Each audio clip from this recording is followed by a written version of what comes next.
देखिए बेटा, हमने परमुटेशन पढ़ा था, तो परमुटेशन क्या होता था?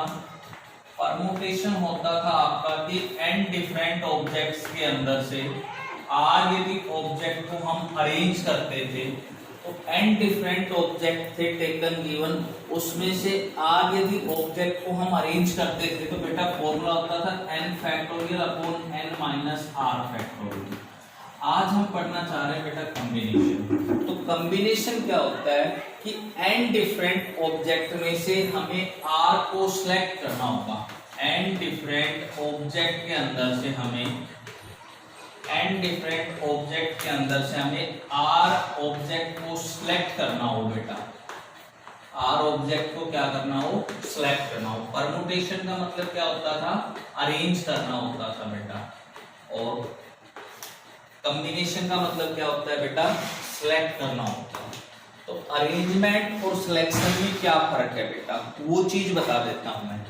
अगर ए और बी कोई दो स्टूडेंट हैं, इनको आपने मॉर्निंग असेंबली के अंदर अरेंज करना है, मतलब अरेंजमेंट करनी है, इनकी असेंबली में दोनों को एक लाइन में खड़ा करना है, तो आप इनको दो ऑप्शन से खड़ा कर सकते हो बेटा, ए बी बी या फिर बी ए बी, ठीक है। और सेलेक्ट का क्या मतलब है? सिलेक्शन का मतलब ये है बेटा कि अगर ए और बी कोई दो स्टूडेंट है आपके पास और आपने दो बच्चे सिलेक्ट करने हैं, तो सिलेक्ट करने में या तो आप ए बी कहो या फिर बी ए कहो। सिलेक्शन के लिए ये एक ही चीज है भाई, दो स्टूडेंट खड़े हैं आपके पास ए और बी, इन दोनों को आपने सिलेक्ट करना है, दो बच्चे सिलेक्ट करने हैं, दो बच्चे खड़े हैं और दो सिलेक्ट करने हैं। तो सिलेक्ट करने में आप पहले ए का नाम बोल दो, बाद में बी का नाम बोल दो, या पहले बी का नाम ले लो, बाद में ए का नाम कर दो। तो सिलेक्शन के केस में इन दोनों से एक ही केस बनेगा, लेकिन जब अरेंजमेंट कर रहे थे तो कितने केस बन रहे थे बेटा? दो केस बन रहे थे।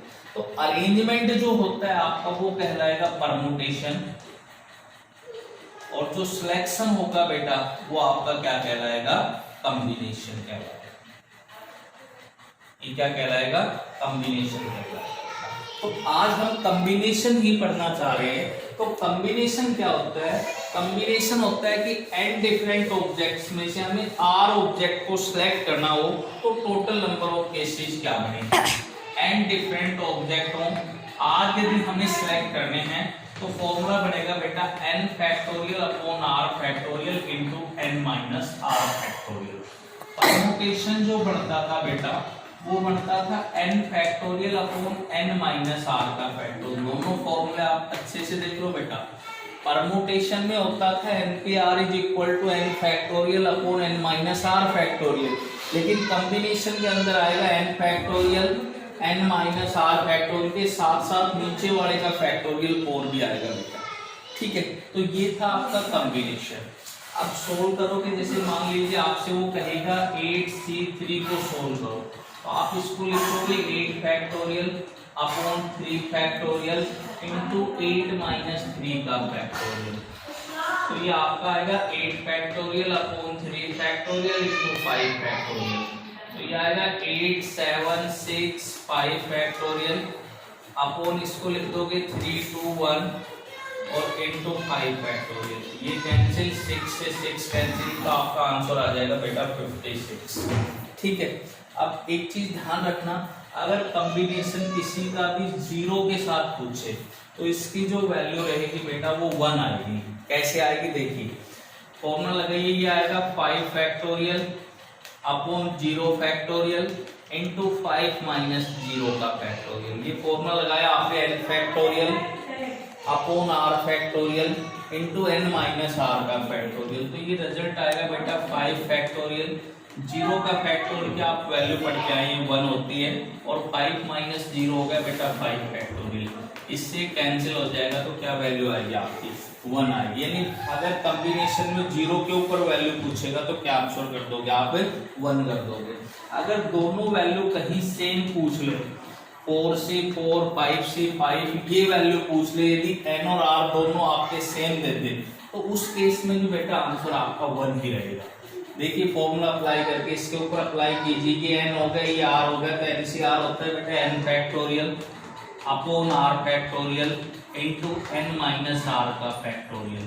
तो ये आपका रिजल्ट आएगा 4 फैक्टोरियल अपॉन 4 फैक्टोरियल, और 4 माइनस 4 होगा बेटा 0 फैक्टोरियल। 0 का फैक्टोरियल कितना होता है?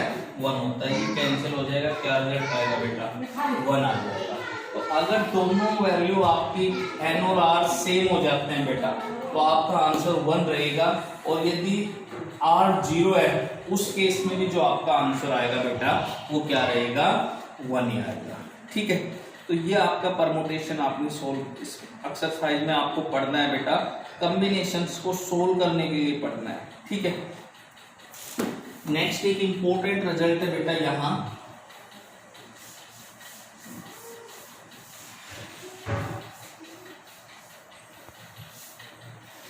ये कहते हैं एक इंपॉर्टेंट रिजल्ट है बेटा कि NCR और NCN माइनस R इन दोनों की वैल्यू आपके पास सेम रहेगी बेटा। NCR और NCN माइनस R इन दोनों की वैल्यू क्या रहेगी? सेम रहेगी। देखिए किस तरह से, अगर n को आपने 5 या 6 मान लिया और r आपने 3 मान लिया या 4 मान लिया, तो देखो ये क्या बनेगी? Left side, left hand side होगी बेटा 6c4 और राइट साइड आपकी होगी 6c। 6 में से 4 माइनस कर दो भाई, n माइनस r, तो n आपका 6 मानना है, r आपने 4 मानना है, कुछ भी ले लेना है, और आगे दोनों साइड सेम आएंगी, यानी 6c जो 4 होगा बेटा वो 6c2 के इक्वल रहेगा। 6c4 जो आएगा आपका वो किसके इक्वल आएगा? 6c4। इसको सोल्व करो आप, ये बनेगा 6 factorial upon 4 factorial into 6 minus 4 factorial. ये साइड आपकी आएगी बेटा 6 factorial upon 2 factorial into 6 minus 2 का फैक्टोरियल। तो ये आपका हो गया 6 इंटू 5 इंटू 4 फैक्टोरियल आएगा बेटा ऊपर, नीचे 4 फैक्टोरियल और 6 माइनस 4 होता है बेटा 2 का फैक्टोरियल। ये 6 फैक्टोरियल, ये 2 फैक्टोरियल और 6 माइनस 2 ये भी 4 फैक्टोरियल। तो वही चीज आ रही है बेटा, आप देख सकते हो यहाँ भी ऊपर आपके पास 6 फैक्टोरियल था, नीचे 4 फैक्टोरियल 2 फैक्टोरियल, यहाँ भी 6 फैक्टोरियल 2 फैक्टोरियल 4 फैक्टोरियल। तो एक इम्पोर्टेंट रिजल्ट हम इस एक्सरसाइज में यूज करेंगे बेटा कि NCR जो होता है वो इक्वल रहेगा किसके बेटा? NC, इसमें से ये माइनस कर देंगे, NCR जो होगा बेटा वो हमारा किसके इक्वल रहेगा? NCN माइनस R के इक्वल रहेगा। ठीक है, एक और इम्पोर्टेंट रिजल्ट नोट कर लेना बेटा, ये आप अपना एक और इम्पोर्टेंट रिजल्ट कहते हैं बेटा कि NCR plus NCR minus 1, NCR और NCR माइनस 1 की जो वैल्यू आएगी वो n प्लस 1CR के इक्वल होती है बेटा, यानी n ये दोनों सेम, यहाँ r है यहाँ r माइनस 1 है। यदि सपोज करो मैंने n को 6 लिख लिया, r को मैंने 4 लिख दिया, प्लस ये हो गया n6c, इस r में से एक कम कर दो 3, तो ये कहता है ये रिजल्ट जो आपका आएगा, यानी ये दोनों वैल्यू सेम हो, कॉम्बिनेशन एक r माइनस 1 हो, तो ये कहता है कि 7 में 1 ऐड कर दो 7c और r जो बड़ी वाले वैल्यू के r और r माइनस 1 में, वो रिजल्ट आएगा बेटा। अब इसको आप देखिए सोल्व करते हैं, तो ये बनेगा 6 factorial upon 4 factorial into 6 minus 4 factorial, plus ये आपका आएगा 6 factorial upon 3 factorial into 6 minus 3 factorial is equal to ये आएगा 7 factorial upon 4 factorial into 7 minus 4 factorial. Solve करते हैं बेटा, 6 factorial upon 4 factorial into 2 factorial, 6 factorial upon 3 factorial into 3 factorial, ये आ गया 7 factorial upon 4 factorial into 3 factorial, 6 into 5 into 4 factorial upon 4 factorial into 2 into 1, 6 into 5 into 4 into 3 factorial upon 3 factorial into 3 का factorial होता है 3 2 1, 7 factorial 7 6 5 4 इसका factorial upon factorial और 3 2 1 कर दिया बेटा। अब देखो यहाँ 4 फैक्टोरियल से 4 फैक्टोरियल 2 से 3 हो गया, तो ये तो 15 आ गया, 3 से 3 हो गया, 6 से 6 हो गया, ये 20 आ गया बेटा, यहाँ 4 से 4 कटेगा और 3 और 2 6 से 6 कट गया, ये 35 आ गया। तो आप देख रहे हैं लेफ्ट हैंड साइड भी 35 आ गई और राइट साइड भी कितनी आ रही है बेटा, 35 आ गई। तो एक इम्पोर्टेंट रिजल्ट की दो आपने नोट करने।